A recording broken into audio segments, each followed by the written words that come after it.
welcome to the B2B Growth Blueprint podcast, where we talk with entrepreneurs, founders, and leaders at B2B services, tech, and SaaS companies to learn the systems and processes they've used to create success for their business.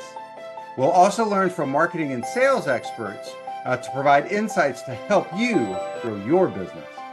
I'm your host, Mark Osborne, and the podcast is brought to you by Modern Revenue Strategies and their 10x ROI B2B growth guarantee. Schedule a free diagnostic call to learn the fastest path to double your B2B revenues in just 90 days. Hello, and welcome to another episode of the B2B Growth Blueprint podcast. I'm your host, Mark Osborne, and today I'm very excited to welcome my guest, John Martinka. Now I'm going to read John's bio to make sure I get this right. He is the co-founder of Nokomis Advisory Services that he actually runs with his daughter, Jessica. And there he helps businesses exit with style, grace, and more money, which is also the title of his latest book. John is known as the escape artist, as for 25 years he's helped close hundreds of deals and has been a breath of fresh air to his clients as they seek to buy or sell a business. John's widely recognized for assisting executives in transitioning out of the corporate world by purchasing the right business the right way, as well as facilitating large exits for small businesses. He also boasts business growth to overcome stagnation through strategic acquisitions, significantly enhancing company value. His books serve as a roadmap, guiding clients to achieve their desired results with the support of John and his team. He's also involved in an international service project with his Rotary Club and the Bellevue, Washington School District's technology program. Every year, they take 14 students to Antigua and Barbuda to deliver around 1,500 computers, set up Wi-Fi networks, and provide essential supplies to schools. By February 2025, they will have donated approximately 10,000 computers and equipped scores of schools with Wi-Fi, projectors, and other resources. John lives in the Pacific Northwest, where he loves to spend time with his family and go for walks with his two dogs. So, John, welcome to the show. Oh, glad to be here, Mark. Yeah, I'm super excited for this conversation. You and I've had a chance to chat on some of these topics before, but before we jump into some of these topics around exiting and maximizing the value at exit and all of those things, why don't you tell us your story? Give us a bit of a picture of how you got to where you are today. Well, I got into this, whether you call it M&A for the lower middle market or buy sell advisory through serendipity. You mentioned I'm in Rotary. I was in a smaller Rotary club many years ago, and uh, it's funny. You get a small organization, and you come in, and you start doing what everyone says they want to do, but a lot of times the more established members put it off, put it off, put it off. And I came in, Uh-huh. and the quick story is they said, uh, we're going to do an auction with another Rotary club. This was a brand new club, by the way, and everyone needs to get $1,000 of donations. Okay. And being young and naive, I went out and got over $1,000 of donations, and a lot of the founding members, more senior, they were sitting on their butts. So what do? Get on the board. Oh, you're a good board member. Be president in a couple of years. And the guy I was president after, and I hit it off, and we were a little closer in age than many of the members that had started the club. And one day he just said something like, I've always thought you'd be good in this business. And one thing led to another. And Wow. it was it was, like anything in life, Mark, timing is everything. He knew Sure. I liked, but didn't love what I was doing.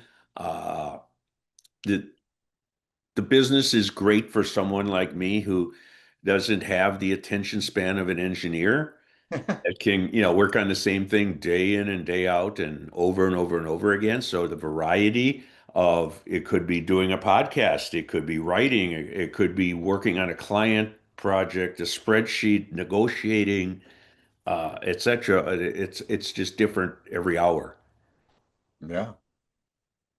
And so, what is your practice really focused on there? at Nokomis Advisory? Well, we do some work with, like you said, the executives wanting to leave the corporate world.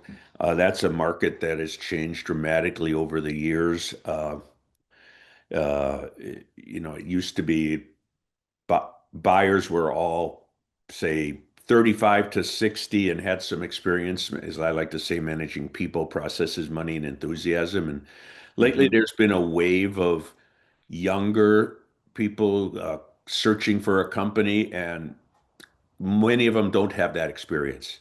Interesting. And it's risk. Think about it. You've had a business, you're on the tail end, you want to sell, you want to exit.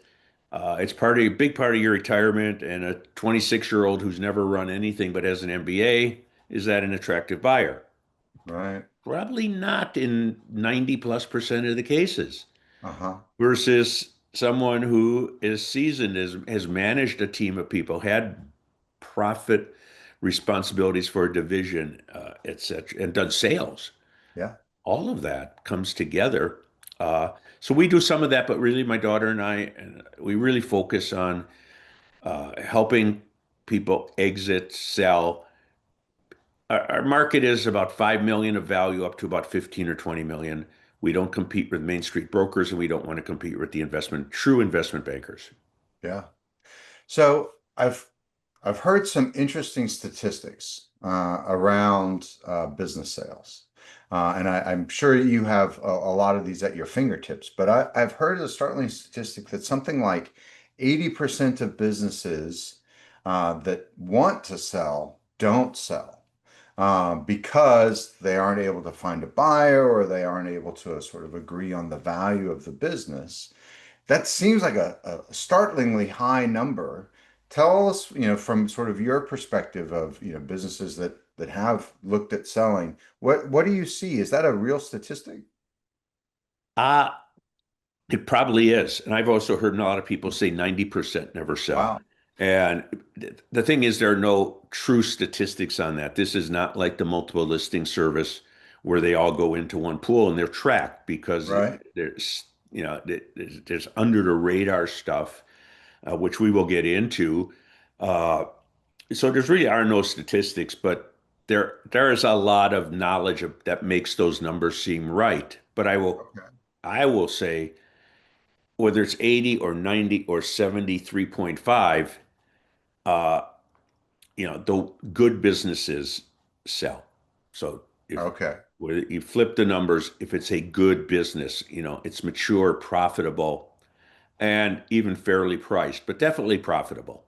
Yeah. So if you've got someone who's running a business and they're working, whether it's 40 or 60 or whatever hours, and they're taking home a mediocre salary with not much profit, that's not that's not very saleable. Interesting. So, and I know you use this phrase that you and I have used in the conversation. I've heard other people talk about it, which is run it like you're going to sell it, and really having a business ready to sell at any time. And so, a lot of our listeners might be entrepreneurs or founders who are out there and they're running along and running full speed, and they're mostly focused on how do I grow for today. But in the back of their mind, they are, have in their head, I'm going to be able to sell this one day and it's going to be a big, great asset for me. And to hear a statistic that, well, that might not sell, even if it is generating revenue, that it might not sell for the full amount that they're hoping to get. Talk to us about this idea of running it like you're going to sell it, and being exit ready. Yeah, that's really good. Now let's qualify that at you hit a point where that becomes viable. So if Yeah. you've started a business or someone's, I can talk about a past client that I think the husband bought the business for a few $100,000, and by the time I met him, it was doing millions. But when you're doing a few 100,000 or you just started, you are not thinking about exiting. You're thinking about making payroll and All getting right. customers and all of that. But you hit a point, and you hit that point, and you say, the thing is humming along. I've got a management team. We're making money every year. We've got loyal customers, et cetera, et cetera. You need to then think about, yes, what happens? What happens if we have a family catastrophe? What happens if Mhm. I get the offer I can't refuse, but when I don't want them to go into due diligence and pick it apart. Right. So that does make sense. And the funny thing is, yeah, the owner will say, I'm not really thinking of selling. But when you do the things they're supposed to do to make it more attractive to a buyer to get a higher price, your business is doing better for you.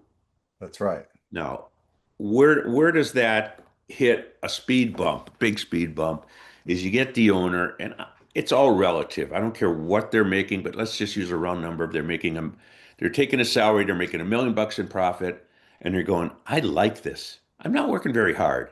Yeah. And and I just want to keep it where it is. Maybe we'll grow it a couple percent a year to manage inflation. But $1 million a year for a bunch of years and stocking some away, and I got some value, I'm good. But you got employees who are saying, uh, we want to advance our careers, we want to do more. And well, yeah, we if we bought this new piece of equipment, look how we could grow if we opened up a new territory. Look what happened last time we did it. And the owner's saying, no, I'm at the age I don't want to do that. And you risk losing those good employees. Uh, You risk a buyer coming in and saying, can it really grow? You haven't shown right. it grown in 5 years, can it? Right. Well, and so then these, pie in the sky dreams of what multiple you're going to get start to shrink pretty dramatically when you can't show that growth or you can't show some of those capabilities. Yeah, or prove what you're making. I mean, too often the accounting department is the weak little stepsister off in the corner. I call it the Cinderella. Okay. Okay, the accounting's got to be done. My niece will do it. My aunt will do it.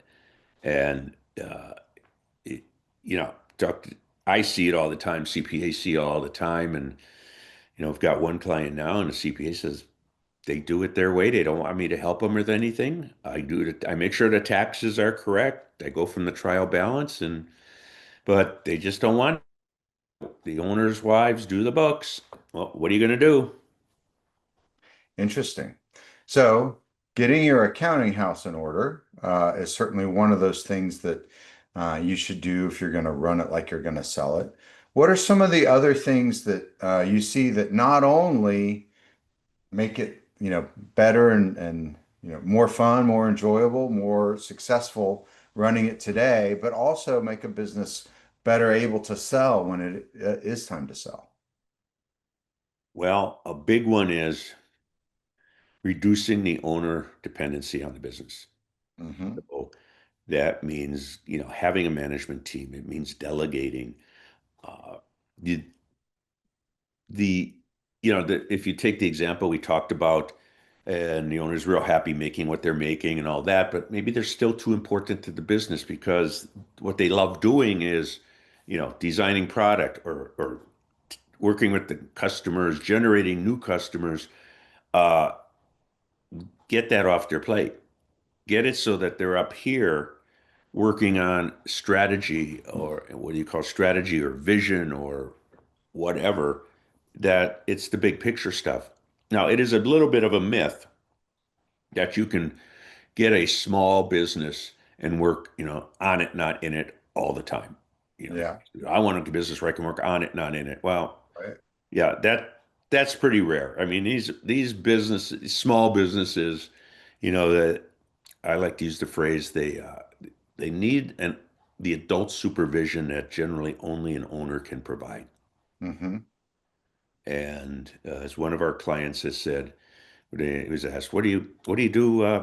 What do you do around here?" And because they don't do much anymore, it's well, when the cat's away, the mice will play. So we always want to be here.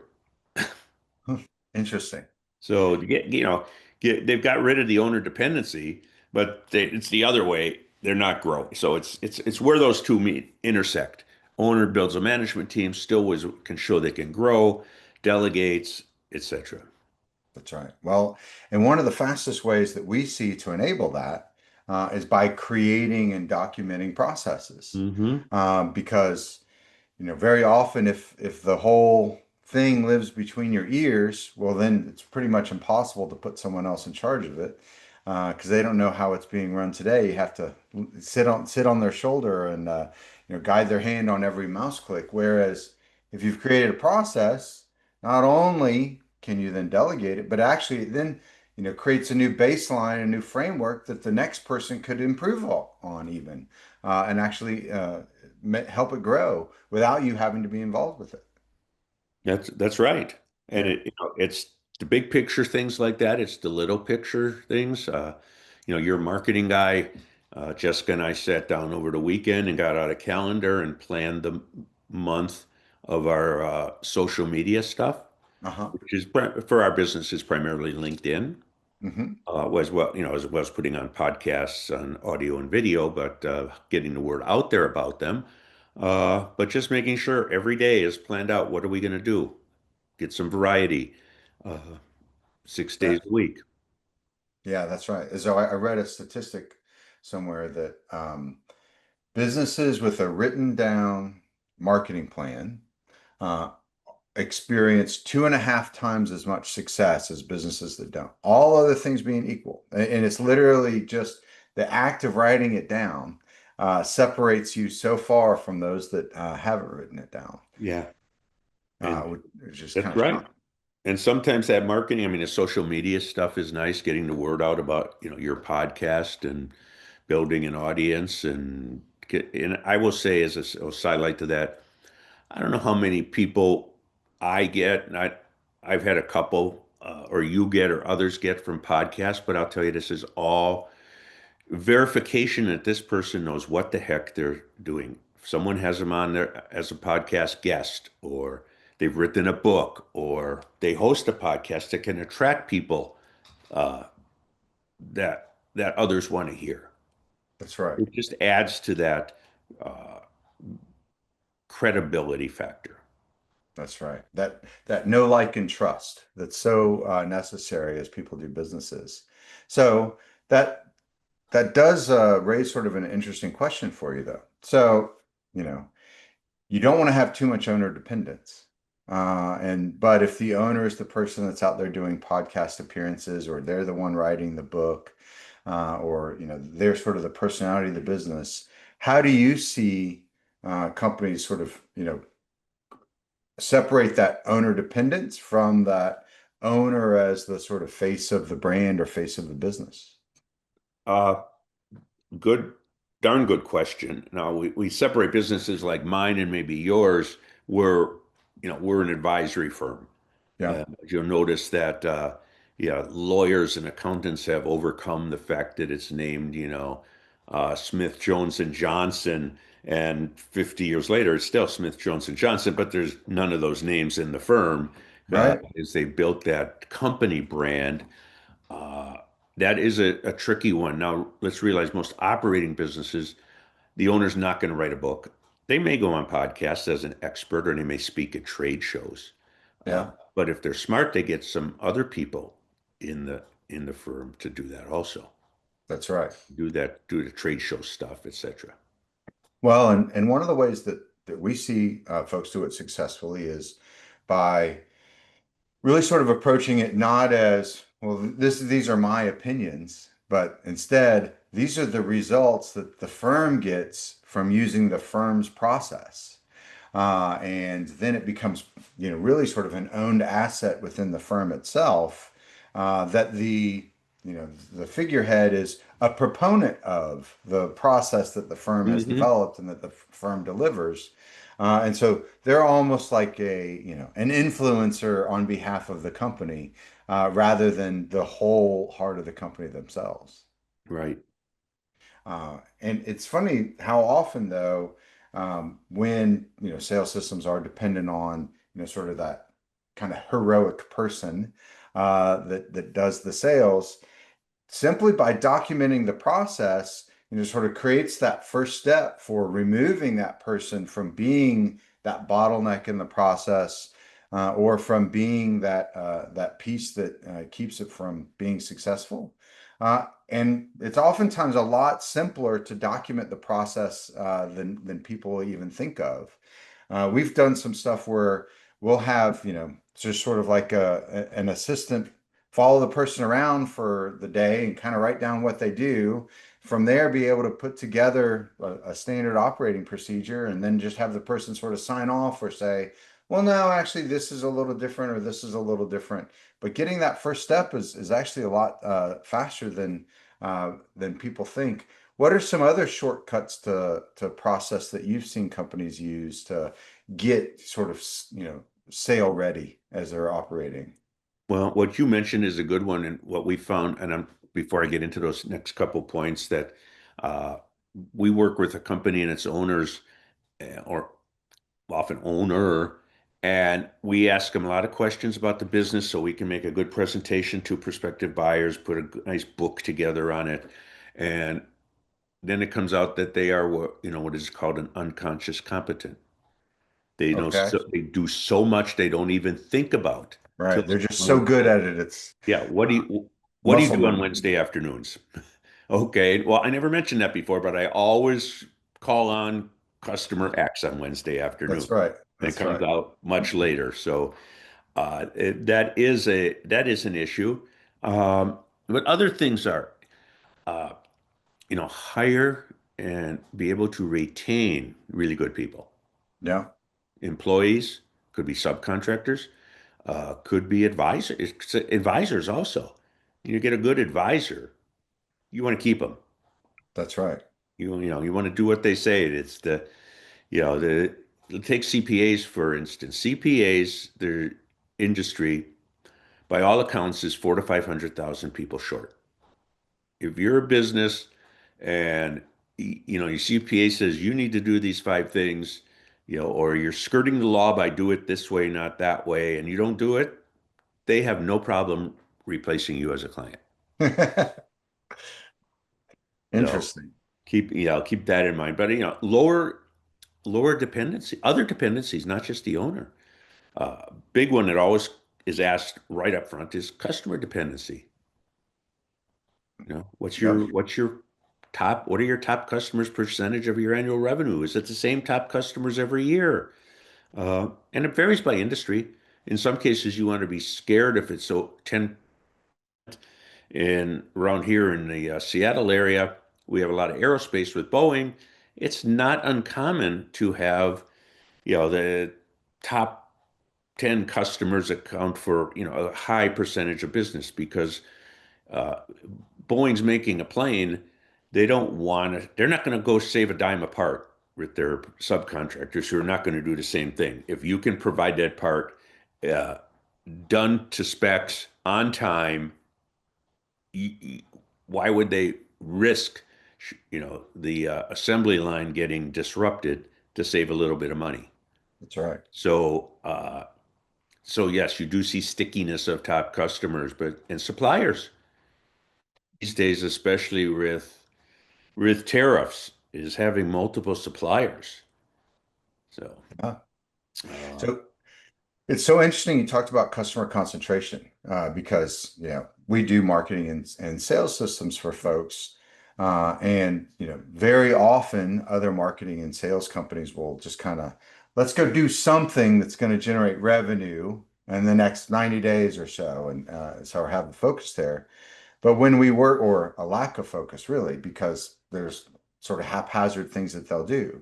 But when we work with businesses that are sort of preparing for exit, we actually have a very disciplined approach of saying, what are the things that will both generate revenue today, but also drive the overall enterprise value? So it's funny that you talked about, sort of customer concentration as one of the key things because, uh, as we do marketing and sales systems, that's one of the things that we focus on, especially when we're working with companies preparing for exit, because a lot of other marketing and sales consultants or advisory, they'll just kind of do random things to try to generate revenue for the next 90 days or over the next 6 months. Whereas we tend to look at, well, what's not only going to drive revenue in the short term, but what'll actually increase your enterprise value and increase that multiple at exit. And we see that improving customer concentration and lifetime value and the percent of revenues that come from recurring revenue are sort of three key things that we can do that not only will increase our revenues, but also de-risks the sale for the buyer, and makes it a much more attractive business compared to others in their category, and really will drive that multiple as they approach exit. Yeah, and you have to look, you have to dig on some of these things. We have a prospective client. He told us at the beginning, he thought he wanted to sell it, start at the beginning of the year, and he said, "I'm having too much fun." But when we're set, when I'm ready to sell, you're going to do it. But he has a situation. He does have a top customer. Yeah, Top customer is about 20%, but that customer has negotiated with him, and his gross profit on that customer is much less than on all other customers. And he said, "Look, if I lose that customer, it's not that big a deal. I can replace him with a lot less sales for the same gross profit." So interesting. you have to dig into that stuff. That's right. It's yeah, suppliers and having multiple suppliers with supply chain issues been so prevalent the last few years, and uh, uh, of course, if there's a key employee that's the only one who can do certain things, like Yeah, is certified to do something, and then one that's on outside of the company a little bit is landlord. What's the yeah, landlord want to do? And it depends on the size of the deal. But if there's a bank loan, there's a darn good chance the bank is going to not make the loan if there's not a lease that covers the term of the loan, including that's right. interest. They don't want they don't want the buyer kicked out. I mean, and we're not talking about you know uh, a mega company buying something. We're talking about even a small private equity fund or a larger private equity fund. They don't want to be booted out, especially if it's location dependent or That's right. it's there's so many much machinery in that it would cost a fortune. A fortune. I've seen it where it's cost a year of profit to move the company. So Wow. keeping a good lease is important. Yeah. So you're obviously super knowledgeable about, all of these topics and things we could chat about all day, but I do want to be mindful of time. But I want to give our, audience, maybe there's someone that's listening that is at that inflection point of, I'm not just running to make payroll, and I'm not just, trying to keep the lights on, but I am actually starting to think about, exit. What's something that they could start doing that today that is part of that, sort of run it like you want to sell it mindset that could start to help them get ready for exit and both improve their life today as well as improve the value of the business at exit. Uh, Blatant self-promotion here. Get a copy of my book, Exit with Style, Grace and More Money, and it's on Amazon. But if you want a free complimentary e-copy, they can reach out to me and I'll send it to them. Uh, Fantastic. What's it, how it's do they reach out to you for that? They can go to our website, nokomisadvisory.com, Nokomis advisory.com. There's a Uh-huh. contact form and just say, I saw heard you on, on the podcast with Mark, and I'd like to get a copy of your book. Fantastic. Other Thank things you would for that. be step back, maybe have, and also always a lot of times a third party and come in, and as you know with what you do, they can see things you don't see because That's right. you can't see the forest for the trees kind of thing. So they can come in, a lot of good people like us and others, depending on the size of your company, who you want to use, but have them look at your company and say, here's what you could do to make it more attractive. And if you make it more attractive, you're going to streamline the process and be better off along the way too. That's Uh, right. and a lot of times it's taking care of little things. You know, these days, you know, you know, IT. I mean, you can't see an article or online paper magazine. There isn't something about some uh, phishing attempt or hacking, Yeah. etc., ransomware. Uh, See the big picture. growth hides a lot of warts. I got that from a guy who was a friend who is the president of one of the divisions at Expedia. He said that you grow, there'll be warts. You fix the warts after you've grown. Yeah. And so it's, and don't trip over dollars to save a dime. Mm. In marketing, if I don't want to spend that money on that. What's it going to get me? Well, you don't know till you do it, and That's right. but when it works, it comes back tenfold. That's right. That's right. Well, John, thank you so much for taking the time to join us today. So you threw out the website and the offer of getting a free download of the book. That's Nokomis Advisory is the name of the website. NokomisAdvisory.com. That's right. And I really appreciate that offer of giving our audience a free copy of the electronic book for those that want to go grab that. And thanks so much for taking the time to share with us today. Oh, yeah, it was a great discussion. I think we had a good flow going. Awesome. Talk to you soon. Yeah. Thank you for joining this episode of the B2B Growth Blueprint podcast. We hope you've gained insights to grow your business. If you enjoyed this discussion, please rate, comment, like on your favorite platform, and share to others who will find it useful. Do you know a CEO, founder, or leader at an early stage B2B services, tech, or SaaS company who would like to be a guest and share their story? Send us a note. Let's schedule a conversation.